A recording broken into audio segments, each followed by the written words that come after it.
Welcome to Interviews with Indie Authors. I'm your host, Winona Vale, and today I have with us Antoine Bandele. Wait, sorry, I already messed it up. Bandele? Yeah. Yes, Antoine Bandele. Thank you so much for being on the podcast. Thank you for having me. Of course. Greetings. Welcome. Can you tell us a little bit about your books? Yeah, so I am Antoine. I started writing in 2017. Everything I do is based in African mythology, whether I'm talking about like my old timey like Dungeons and Dragons type settings or like my Sky Pirate Chronicles. But my most popular series is my young adult series called TJ Young in the Orishas.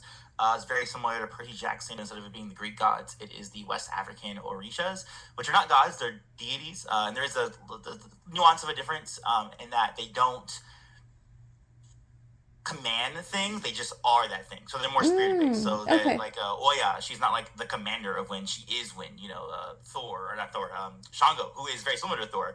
He's not like the commander of Thunder. He is lightning itself. Like they are the epitome of whatever that thing is. Mm-hmm. And it's currently optioned for a motion picture. It's had the option since 2022, but then the SAG actor strike happened, and then the writer strike happened. Actually, the reverse: the writer strike happened first, and then the SAG actors happened right after that.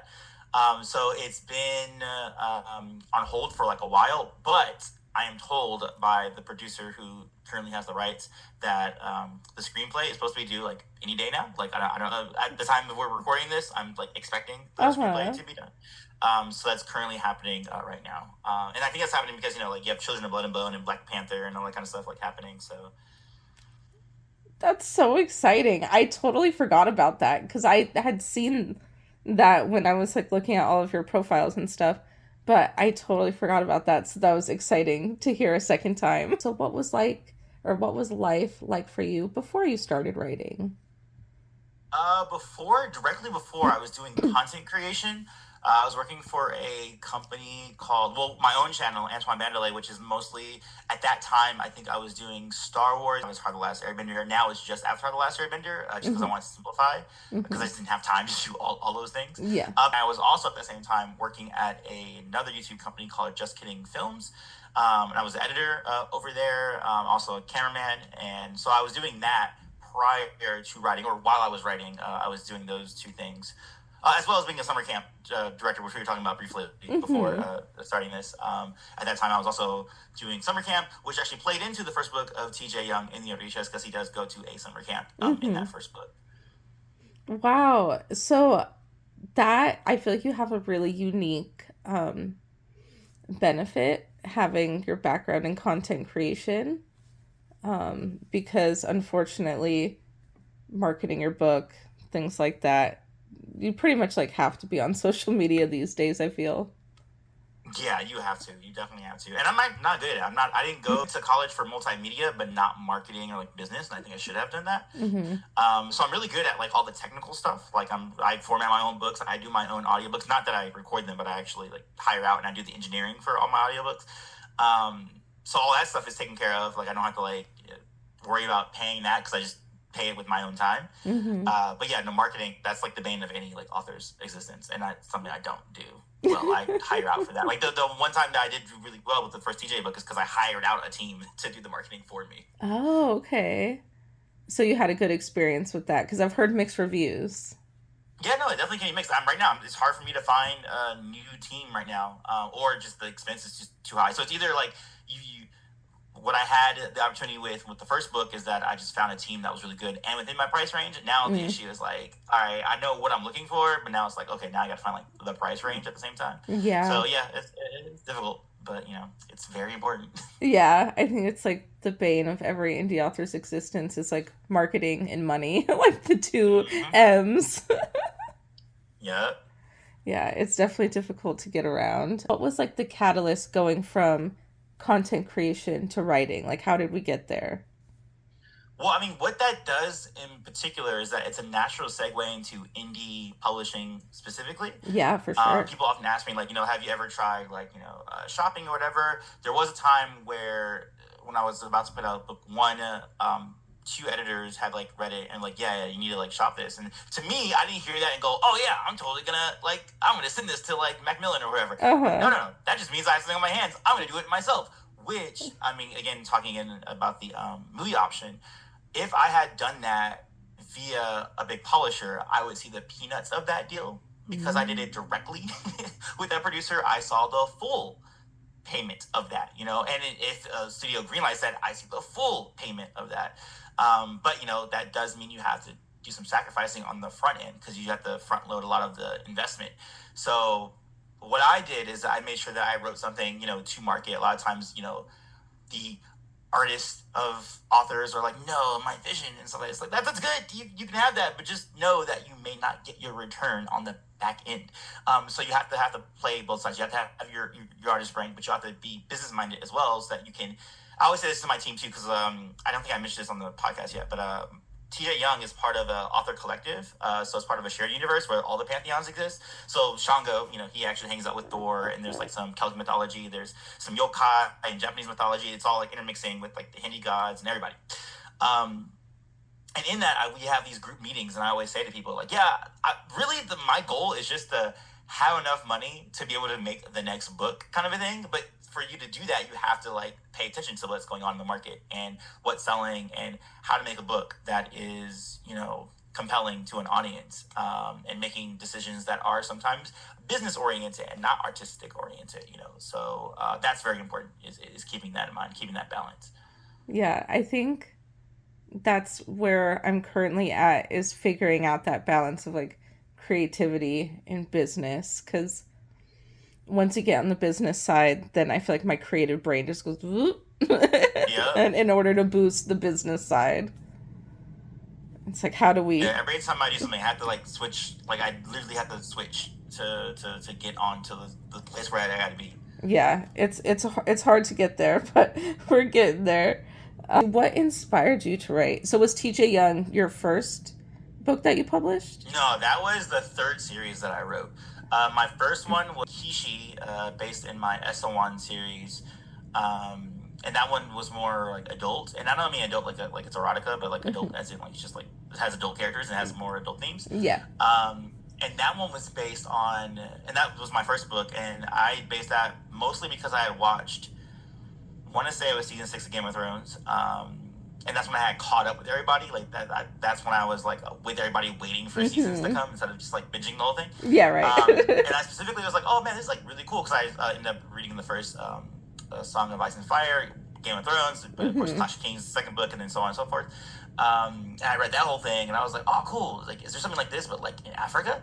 And so I started doing research, and that's how I got into like Nnedi Okorafor and N.K. Jemisin. But Hmm. still, like I didn't like actually get the book that I was like actually looking for. So then I just ended up writing it myself, which is a common theme amongst writers. You'll see that a lot.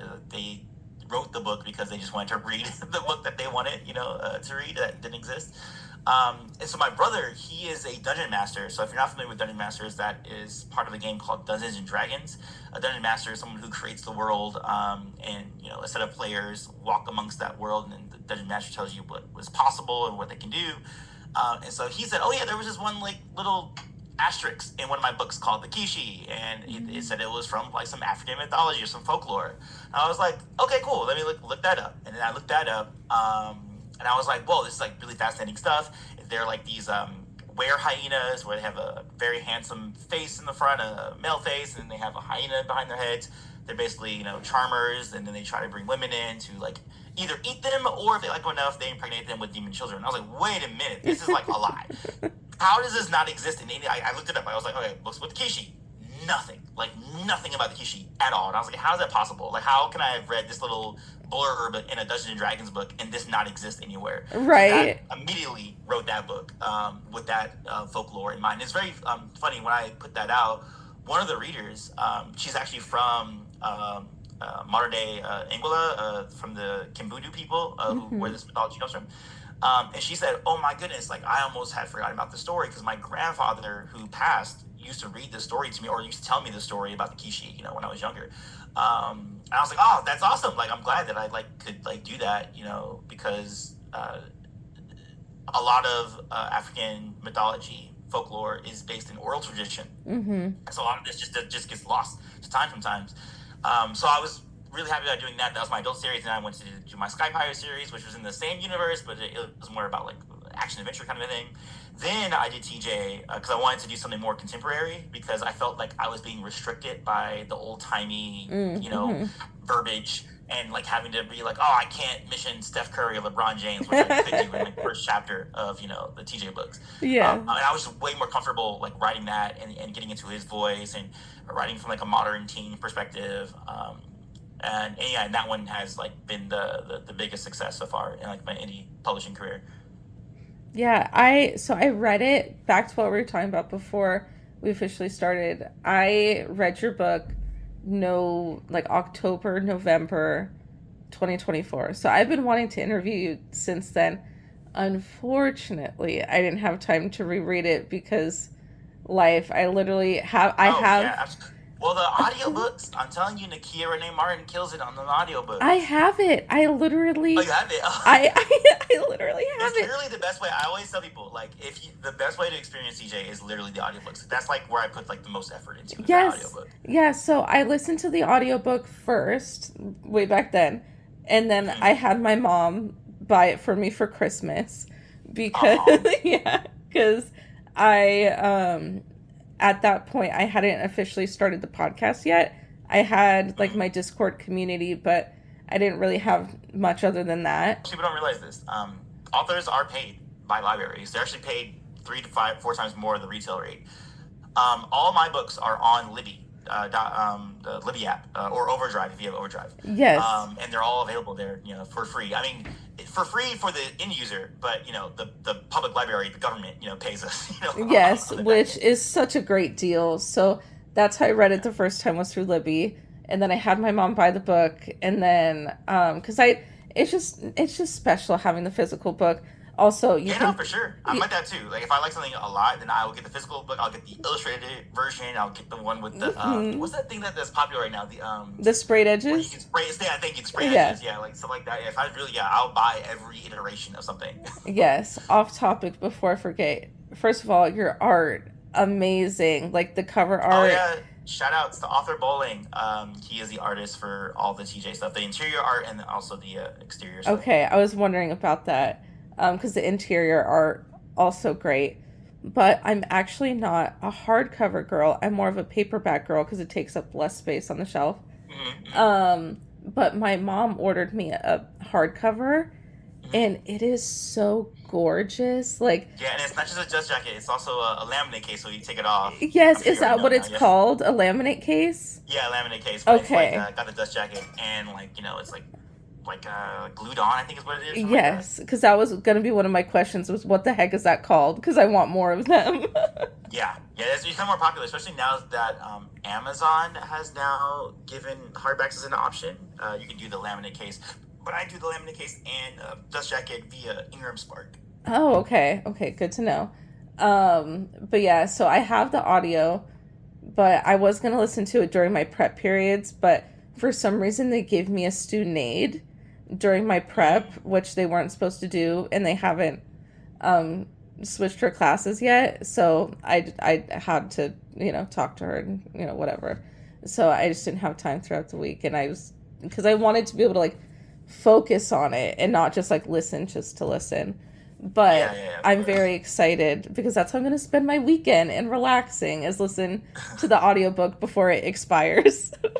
Yeah, and that's so cool too because sometimes I'll like look it up just to see it, and for it to be like, there's a 5 week hold on this. I'm like, what? There's a 5 week hold. People are waiting to like listen. That's really cool. Yeah, especially because when I do happen to find indie books through my library, a lot of the time there is not a wait. Like more like on the like the queer liberation library and like things like that, like the Mm-hmm. more niche ones that you have like access to, like those have a wait because a lot of people are on them. But like a lot of people in my city, I live in Vegas, they're not reading indie, so that's like one of my big goals because I'm gonna start hosting events next month. I have my first event that I'll be hosting September Like a live 14th. event. Uh-huh. Oh, Yeah. sick. Because I don't know if you know about it, but you are kind of like the capital of indie publishing because there's a conference out there that happens every, I want to say, November, called Author Nation, previously known as 20 Books Vegas. Oh, That is okay. like the biggest independent publisher like conference. Now it's been rebranded. It's now called Author Nation. And the rebrand, I think this is the second year of the rebrand. But yeah, they're right there on the strip. They're at previously Bali's, now it's called Horseshoe. Yeah. Is where they have it at. Oh my gosh, I've heard that before. I've heard of it before. I just didn't realize it was indie because I'm just now getting into the local scene here. Mm-hmm. But I'm mainly on like the poetry side of everything. So Oh yeah, it's it's not just, about poetry. Most of it's genre fiction. yes, That which is Author Nation. perfect because that's where I want to be at. Because although I love poetry and I'm a poet, it would be nice to expand because I'm doing like local interviews as well. So it would be cool to do like find the larger audience of indies. Back to your books, can you tell me a little bit some of the themes in TJ? So TJ's like, the middle child, so it's got that, typical middle child syndrome where it's like, oh, I'm being overlooked because his older sister is like basically the chosen one of the world. But then she dies at the beginning, and so the oracles are kind of like, whoops. Anybody else in the family possibly? Like, And TJ's like, well, you guys overlooked me the whole time. Like his younger brother's like a kid genius.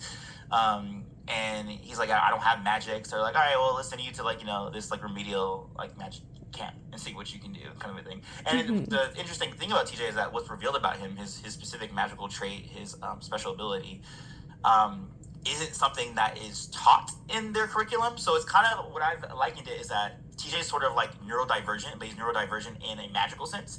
And the curriculum that they have built isn't designed for him. So there's no way to like show like what's the Einstein phrase? I think he says like if you try to teach a fish to climb a tree, he's gonna seem like a fool or whatever like Oh that. yes, Like if yes, I know what you're talking about. I know what you're talking you about. put I him in a can't lake and quote you're it like, oh yeah, either. he does this thing. Like so, like TJ has never been put in the lake. He's been like, climb this tree. Oh, you can't climb the tree, you suck. Kind of a thing. So like, it's themes about like finding your way through a world that is not built for you. Yes, I think that's, I mean, I love fantasy. I love diving into like different cultures, fantasies, but specifically love neurodivergent rep. And I think that's why I partially vibed with it so heavy is that I really connected with him. Like, growing up, I didn't know I was autistic, I didn't know I had ADHD. So the world just felt really not built for me at all, and I had no idea why, and it was a struggle. So seeing that represented in a magical way is so fun to me. Like, I've always thought about that even before I started writing, like in the middle of like understanding that I was neurodivergent, but like before I started writing, I always thought like, gosh, like what would it be like to be autistic or like have ADHD or anything like that in a fantasy book? Like what would that look Mm-hmm. like? Even that first initial scene where he discovers he has powers with like the water, like Right, the right. cup. It's been a while since I've read that scene, but it's like it still sticks in my head because I was like, oh, like he has powers. Right, Ah. yeah, but not realizing at that point. I'm not gonna spoil it, but like his unique ability, even in that scene, is manifesting, but you just can't, you don't recognize it. It just seems like Hmm. he's like doing that magic, but not realizing like where that's sourcing from. But then realizing at the end, like, oh my god, if that's where he's sourcing his magic from, then he could do so much more with this. Yeah, I really enjoyed that. I really enjoyed what is it, enveloping of him discovering like exactly what his unique abilities were. Mm-hmm. Um, and I haven't read book two yet, so I'm so excited because I've been Yeah, waiting. that's the magical school one, Nigeria, and it's like in the middle of a forest, and it's like an elven city kind of. Yeah, I'm gonna immediately look if that's available on Libby. It might be a couple weeks, It but better be. It should be. yeah, right. If it's not, I'm gonna be mad. The third book just came out a few months ago, so people will say like, "Oh yeah, now I'm gonna reread like book one and two." And that's what I did with my favorite series too. Better Call Saul, which is the offshoot spinoff of Breaking Bad, a television Hmm. series. What we would do is that when each season would come out, we would just all right, let's watch season one, two, and three, and then watch four, and then one, two, three, four, watch five, and then so on until Hmm. like the series got ended. Yeah, you have to because you want to because especially my favorite books are books where you can pick up on things that you missed the first time. So Hmm. once you know what his abilities are, you're like, oh, Yep, you yeah. start realizing why everything happened the way it happened because you're like, oh yeah, that's because that's his ability. Yeah, and you're like, oh, that makes a lot of sense, and I didn't see it. Gotcha, gotcha. Hmm. Or Oh, the wait. reveal at the end, you're like, oh yeah, that person was kind of shisty, you know? Exactly. You're like, I understand now. It's all coming together. Um, do you have any indie authors that you recommend? Yeah, Jessica Cage is killing her now. Well, she's more if you're more like looking for like adult stuff, and I mean like adult stuff. Hmm. Jessica Cage, it just got like three bangers on her resume now Oh, with yeah. the Demon Boyfriend series. Oh, also, oh girl, oh my goodness, I'm forgetting her name because I'm thinking about her real name right now. And I'm like, nope. What is her pen name? Oh, She did yeah. a Sword of Kagan, and or Kaigan. Oh my god, hold on, ML Wang, I believe, is Oh, her okay. is her pen name. ML Wang, I would suggest as well. Um, who else in the indie space? Milton Davis, for sure. I would say if you're into sword and sorcery or sword and soul, I should say. Okay. Um, can you recommend us some authors that you've worked with? Well, I was gonna say a narrator, but a narrator I like him just because I'm a Shutter because I like her Oh, that yeah. much. Is Ali Dane. Ali Dane. Really love working with her. She's a narrator, not a writer, as far as I know. Hmm. But one I just worked with recently, Amelia Perez. I saw an ad for her Mesoamerican fantasy that she had on Hmm. Instagram, and I was like, "Yo, let me do your audiobook." And I'm so Ooh. glad she did because man, it's a good one. It's kind of like a Hunger Games, but like Mesoamerican, like ancient, really cool stuff. Has a lot of like a little bit of mythology in it, stuff like that. Really enjoy that. C.M. Lockhart from Written in the Melanin. Really vibe with her stuff. Of course, there's also oh my god, what is the old girl's name? Virginia McLean. She's another indie author. She does a fantasy stuff as well. Really enjoy her work. The Whole of Destiny was pretty cool if you're into like Star Wars. Matthew Romeo did that one recently with us. I enjoy that one. Okay, so basically, I'm Uh, just gonna have to read the whole catalog of people you've yeah. worked with. Yeah. Oh, Kimberly Lemming is another one very similar to Jessica Cage. Has Oh, a lot of yeah, yeah, success. yeah. We did her audiobooks as well. And then Ushay wants to say hi. Ushay, my cat, is Oh, hello. Hi again. like I want attention kind of a thing. You know, Ushay, So look right here, cute. right here. Hello. There you go. Oh, He's like, so because cute. the light's so bright, and he doesn't like coming too Oh, far. he's like, okay, but can you turn it off? Yeah, exactly. He's like, this is cool. I want to be here, but like, turn that thing off. Right. So, on the subject of people you've worked with, can you tell us a little bit more about what you do at AB Books? Oh yeah, so AV Book Services is mostly an audiobook service. So we do the engineering and the narrating for people's indie authors' books. We also have worked with like Macmillan, and we've worked with a few other publishers before too. But I also do like formatting. We also have editors as well, so proofing and line editing and things like that. That literally just started because I was doing my audiobooks myself, and I was doing a collaboration with another author. And my natural progression through my process is to, I do my proofing and then I have my audiobook kind of as like my final proof. I'll even like change lines in the book based on like, how comfortable a narrator might be with the line, or if they fumble Yeah. over it, I'm like, hey, why'd you fumble over that? They're like, oh no, I can do it again. I'm like, no, that's because they wasn't like it didn't come off your tongue, right? So I was like, Yeah. hey, I'm doing audiobooks now. Come on over. Like I have a booth that I made in my like apartment. Like let's do this. So in doing that, this guy was like, well, you should be like charging people for that or like doing that as a service. I was like, nah, I'm thinking about trying to hire me for like doing the audiobooks, and I was like completely wrong about that because here I am like 6 years later and doing it. So yeah, mostly audiobook services. Let's do other services, but that's the main thing we do. That's so exciting. Have any tips for writers who'd be interested in producing their own audiobook slash podcast? Yeah, I mean, really, it's just do. I mean, the main thing is just the expense of it because narrators are going to be like quite expensive. The reason why they're not as expensive to me, and really, guess it is still expensive because it's still my time that I have to give up, to create it, is that I do my own engineering.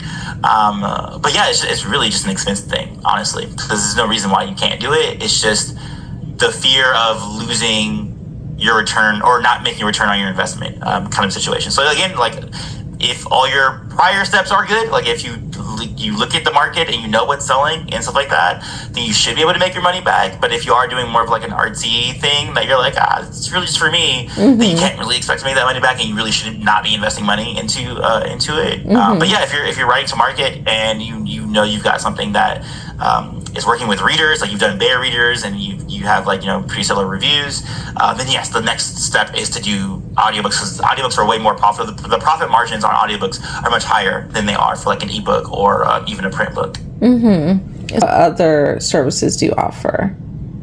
It's also like just like proofing, line editing. We also do formatting, book formatting. If you don't have the ability to format it yourself, like small stuff like that. But the major undertaking is the audiobooks itself. Okay, yes, that's what I thought. So as far as like you were saying, like writing books to market, what are some other advice you would give to up and coming indie writers who would like to self-publish their book? Not just like audio, but just like in general. Yeah, in general, yeah. So depending on what genre you want to write in, figure that out first. Like, what genre do you want to write in? And then you want to find out if that is like a viable market. The easiest market to jump into, but also the most competitive, is romance. Or if you want to do something like you're into fantasy, but then you want to do romance, then Romantasy, for instance, right now is very popular.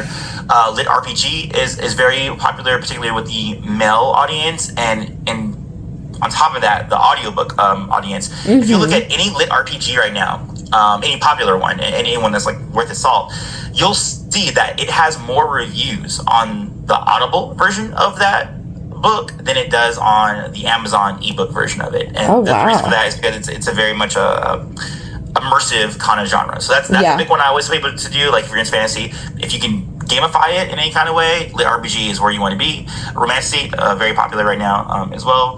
But also there's the staples like thrillers. Thrillers are always like, they're kind of like the tried and true. But that's the thing, you have to make sure you know what is currently selling in the market, and you have to do that by looking at like Amazon rankings. You have to look at like New York Times bestsellers, things like that, and like you kind of have to put yourself in one of those boxes if you're trying to make this a sustainable thing. Yeah, and not only that, by the time that you write it and publish it, will it still be and that's market. The other part of it too, is that you have to be able to write relatively quickly. I mean, the faster you write, the better it is, because then you know, especially if your main thing is to write to market, then you have to write pretty fast. Like I'm pretty slow, so I'm a bad example over here. I tend to put out a book at this point, like a year and a half, but really I should be every year, and really honestly I should be like 4 a year.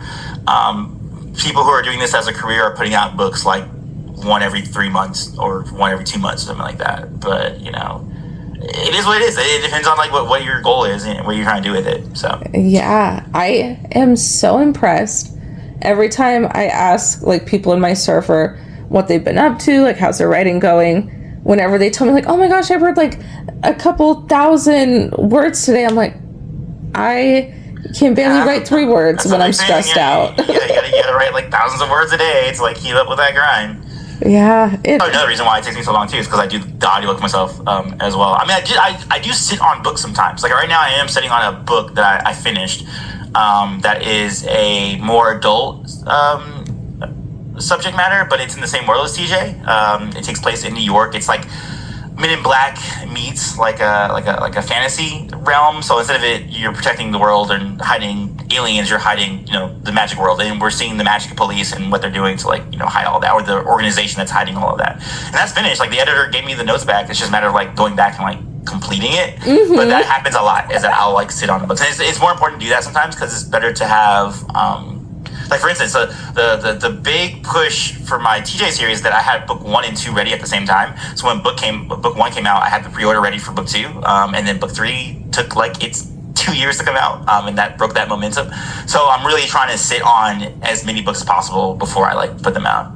Yeah, that's what I've heard when I first started getting in the indie writing space specifically. Is like make sure that you have like a couple books written so that way you can have like a really smooth rollout. Yeah, exactly. projects are you currently working on? Okay, the one I just mentioned. So, like, I Okay. have one called The Arcane Files. The first book is called A Warlock Unbound. It's a dual POV, first person perspective, which I don't usually write in. And it takes place in New York City.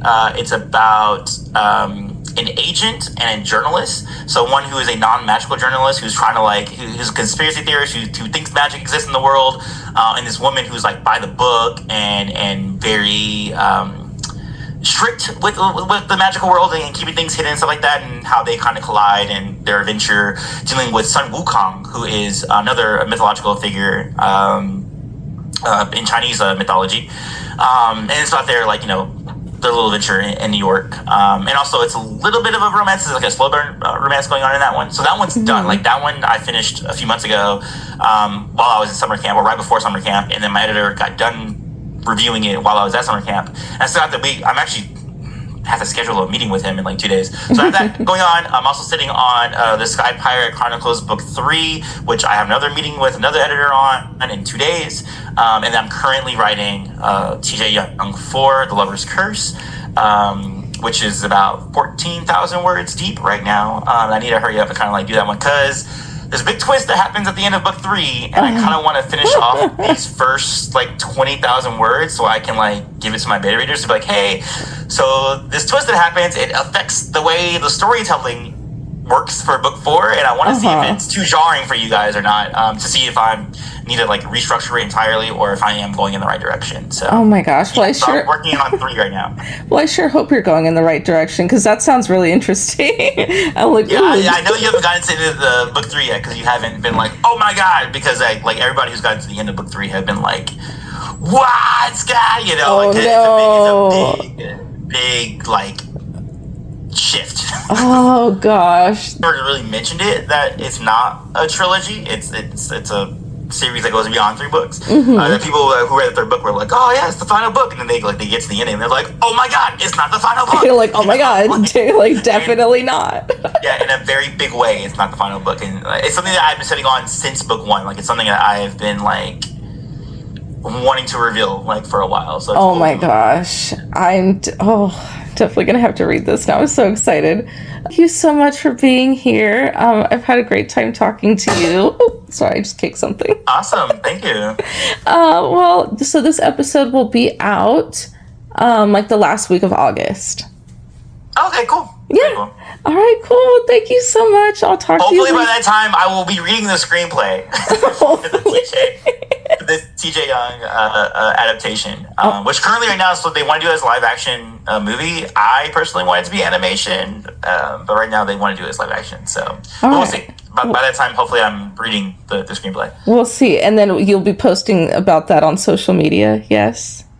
If I'm allowed to, because I'm allowed to say that it's in the works, but I'm not allowed to say like specifics about like who's writing it or who's working on it, that kind of stuff. Like, so I don't know, depending on like where they are at the point, like maybe I will be allowed to, no, but trust me, like I will not be quiet about it. Like if I'm allowed to share stuff, I will be, you'll hear it on every platform, newsletter, you know. Oh yeah, talk your shit. You deserve it. Yeah, exactly. Like that's a really big accomplishment. So like snaps to you for sure. Yeah, I've been sitting on a lot of stuff for like the last like 3 years. So I'm like, the second they tell me, hey, go ahead, you can say I'm going off. Like you're so ready. Like it's been typed up. You just gotta press send. I mean, not even kidding. Like, I do have something that's like pre-typed up right now. I knew it. Not even kidding. Oh, that's so iconic. Oh my gosh. I feel like I had one last thing to tell you. I'll probably message you at some point because there was one more thing, but that's okay. Oh, all right. Well, thanks for having me. It was nice speaking with you as well. You too. Thank you so much. And I remember what it was. Haha. Yes. Can you let us know what your socials are? Oh yeah, sorry. Yeah, you can find me anything Antoine Bandele. Everything I have is associated with my first and last name, including my YouTube channel, which is like unrelated to my publishing entirely. But yes, everything. My website, AntoineBandele.com, will send you every which way that you can find me. All right, cool. I'm glad I remember that because that wouldn't have been helpful after the podcast. I could have linked it, but it's nice to have you say it. Yeah. All right. Well, thank you so much, and you have a good day. You too. Have a good day.